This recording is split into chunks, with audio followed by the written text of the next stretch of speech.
రాష్ట్రంలో రానున్న సార్వత్రిక ఎన్నికల్లో 175కు 175 శాసనసభ 25కు 25 లోక్సభ స్థానాల్లో గెలిపే లక్ష్యంగా వైఎస్ఆర్సీపీ అధ్యక్షులు ముఖ్యమంత్రి వైఎస్ జగన్మోహన్ రెడ్డి మరో అడుగు వేస్తున్నారు.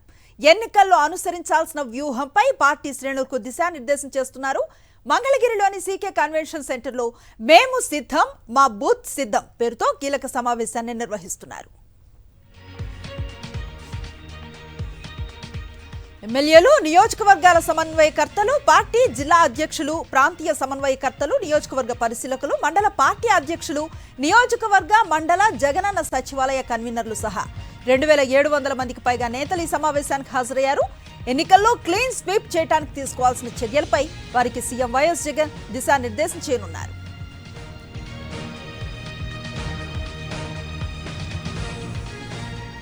వైఎస్ఆర్సీపీ ప్రభుత్వం అధికారంలోకి వచ్చినప్పటి నుంచి సీఎం వైఎస్ జగన్ ఆదేశాల మేరకు ఎమ్మెల్యేలు, సమన్వయకర్తలు, కార్యకర్తలు ప్రజాక్షేత్రంలో ఉన్నారు.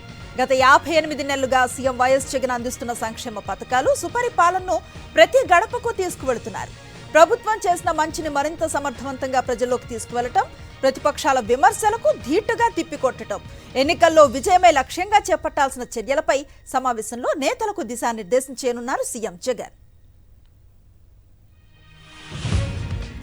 టీడీపీ జనసేనది పొత్తు కాదు చిత్తు అని మంత్రి అంబటి రాంబాబు విమర్శించారు.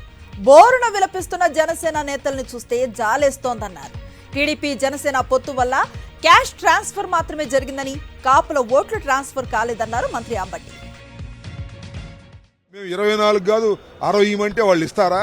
లేదు 24 కాదు 60 తీసుకోమంటే పవన్ కళ్యాణ్ గారు తీసుకుంటారా? వాళ్ళ పొత్తులు వాళ్ళ ఇష్టం. ఎవడు కాదన్నాడు? వాళ్ళ జాంకాయ వాళ్ళ ఇష్టం.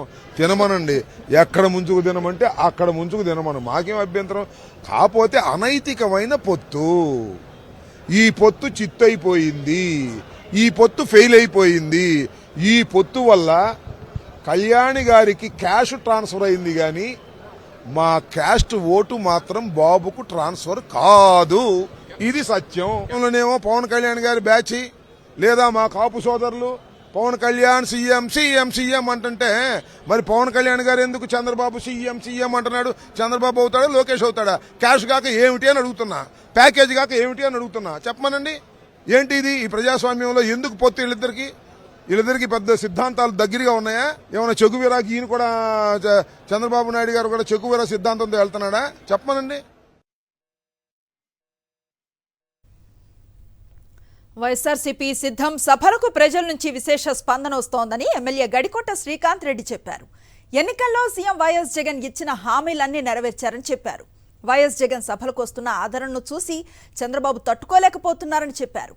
టీడీపీ హామీలను ప్రజలు నమ్మే పరిస్థితి లేదంటున్న ఎమ్మెల్యే శ్రీకాంత్ రెడ్డితో మా ప్రతినిధి Satish face to face. YSR Congress party ఎన్నికల కార్యాచరణకు కీలకమైన సమావేశం జరుగుతోంది.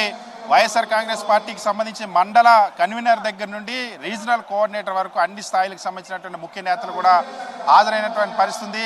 ఓవైపు టీడీపీ జనసేన పొత్తు పెట్టుకున్నటువంటి పరిస్థితి, మరొక వైపు ఇప్పటికే అభ్యర్థుల ఎంపికకి సంబంధించి పూర్తి స్థాయిలో సన్నద్ధంగా ఉంది వైఎస్ఆర్ కాంగ్రెస్ పార్టీ. ఈ సమావేశం ద్వారా ఎటువంటి దిశానిర్దేశం చేయబోతుంది కేడర్కి? మనతో పాటు మాట్లాడేందుకు ఎమ్మెల్యే శ్రీకాంత్ రెడ్డి ఉన్నారు. సార్, ప్రధానంగా ఈ సమావేశం లక్ష్యం ఏంటి? ఒకవైపు ఇంకొక 60 రోజుల్లో ఎన్నికలు జరగబోతా ఉన్నాయి. 60 రోజుల కార్యాచరణకు సంబంధించి ఇందులో ఎలాంటి దిశానిర్దేశం ఉండబోతుంది సార్?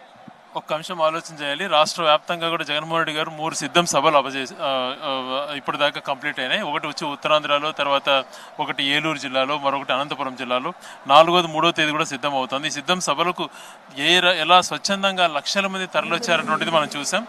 దాంతో కార్యకర్తల్లో కానీ పార్టీలో కానీ ఒక కొత్త ఉత్సాహాన్ని లేపింది. అలాగే జగన్మోహన్ రెడ్డి గారు ఒక ప్రజలను ఒక విన్నపం చేశారు. చేసిన మంచి పనులు తెలియచేయండి, మీ గుండెపైన చేసుకుని మంచి జరిగింటే నాకు అండగా ఉండండి అన్నటువంటి మాటకు రాష్ట్ర వ్యాప్తంగా కూడా అందరూ ఆలోచన చేస్తున్నారు. నిజమే కదా, ఈ గత స్వతంత్రం వచ్చినప్పటి నుంచి ఏ ఒక్క నాయకుడు ఇలా అడగలేదు. ఇది చాలా చాలా గొప్ప విషయం అన్నటువంటి దానిపైన ఈరోజు ఆ విషయాలపైన రాబో ఎన్నికలలో ఎలాంటి కార్యాచరణ రూపొందించుకోవాలి, ఎలాగ ప్రజలకు దగ్గర కావాలి, మనకున్న క్రెడిబిలిటీ ఏంది, మేనిఫెస్టోని ఏ రకంగా మనం దాన్ని ఒక పవిత్ర గ్రంథంగా భావించి అమలు చేశామో అదే రీతిలో మనం ఒక ప్రజాప్రతినిధులుగా చెప్పేటువంటి మాటను అమలు చేసే దిశగానే మనం ఉండాలి. కానీ ఎన్నికల కోసం ఏవంటే అవి తప్పుడు హామీలు ఇచ్చేటువంటి పద్ధతులలో మనకు ఉండకూడదు అని చెప్పి అసెంబ్లీలో ఆయన ఇచ్చినటువంటి లాస్ట్ స్పీచ్ ఒక అద్భుతమైనటువంటిదిగా అందరూ కూడా చూడడం జరిగింది. వాస్తవం ఏంది అంటే చంద్రబాబు నాయుడు గారు ఏ రకంగా అయితే మభ్యపెట్టేటువంటి ప్రయత్నాలు చేస్తాడో, అబద్ధపు హామీలు ఇస్తాడో, అలాగే నేను మరొక పక్క జగన్ గారు పంచి పెడుతున్నారు అంటున్నాడు, మరొక పక్క నేను అంతకన్నా ఎక్కువ పంచుతానంటాడు, నేను అసెట్స్ క్రియేట్ చేస్తానన్న మాట పైన కూడా ఫిగర్స్ కూడా మనం చూసాం. అతను ఏ రకంగా రాష్ట్రానికి సంపద సృష్టించలేదు, అన్ని రకాల విధ్వంసం చేశాడు. ఆ విధ్వంసాన్ని కవర్ చేసుకోవడానికి, దాన్ని ఏదో రకంగా అధికారంలోకి రావడానికి అబద్ధమైనటువంటి మాటలు, అసత్యమైనటువంటి మాటలతో పాటు బూతు పదాలతో జగన్ గారిని నిందించుకుంటూ తన ప్రసంగాలు చేస్తున్నాడు. ఈరోజు 3 పార్టీలు కలుస్తున్నాయి. ఒక పక్క జనసేన ఏమో 24 సీట్లకు ఈరోజు ఆయన మేము జగన్ గారు అంతు తీరుస్తామంటాడు. 24 సీట్లలో కూడా ఆయన సరిగా టికెట్లు ఇచ్చుకోలేని పరిస్థితులలో ఉన్నాడు. మరి ఇంకా ఎక్కువ టికెట్లు కావాలంటున్నాడు. తెలుగుదేశం వాళ్ళు మాకు అన్యాయం చేస్తున్న వాళ్ళు కొట్టుకునే పరిస్థితి. మరొక పక్క బీజేపీకి పొత్తు కోసం ప్రయత్నం చేస్తున్నాడు. మరొక పక్క కాంగ్రెస్ వెనక నుంచి లాబీ చేసుకుంటున్నాడు. ఇన్ని రకాల కుట్రలు ఎందుకు అమలు చేస్తున్నాడు అంటే అతనికి ప్రజాస్పందన లేదు అన్నటువంటిది ఇక్కడ స్పష్టమవుతోంది. నిజంగా తనకు ప్రజాస్పందన నుండి ప్రజలలో ధైర్యం ఉంది అన్నట్టుగా ధైర్యంగా పోరాటం చేయాలి. వైఎస్ఆర్ కాంగ్రెస్ పార్టీ సంసిద్ధంగా ఉంది. దానికి తగ్గట్టుగా కార్యకర్తలకు, మండల కన్వీనర్లకు కానీ, జేసీఎస్ కన్వీనర్లకు కానీ, పార్టీ ముఖ్య నాయకులతో ఈరోజు సమావేశం ఏర్పాటు చేసుకున్నారు. దీంట్లో దిశానిర్దేశం చేస్తారు. ఆయన ఇచ్చిన డైరెక్షన్స్ అన్ని కూడా ఫాలో అప్ అయ్యి ఆయన ఏ రకంగా అయితే ప్రజలకు మేలు చేస్తాడో అవన్నీ ప్రజలకు వివరించే పద్ధతిలో మేమంతా కూడా సంసిద్ధమై ఉన్నాం. జరిగేటువంటి సభలో వైఎస్ఆర్ కాంగ్రెస్ పార్టీకి సంబంధించినటువంటి 60 రోజుల రాబోయేటువంటి 60 రోజుల యాక్షన్ ప్లాన్ని ప్రకటించబోతున్నట్టు పరిస్థితుంది. వీడియో సతీష్ సత్యతో సతీష్, సాక్షి టీవీ, మంగళగిరి.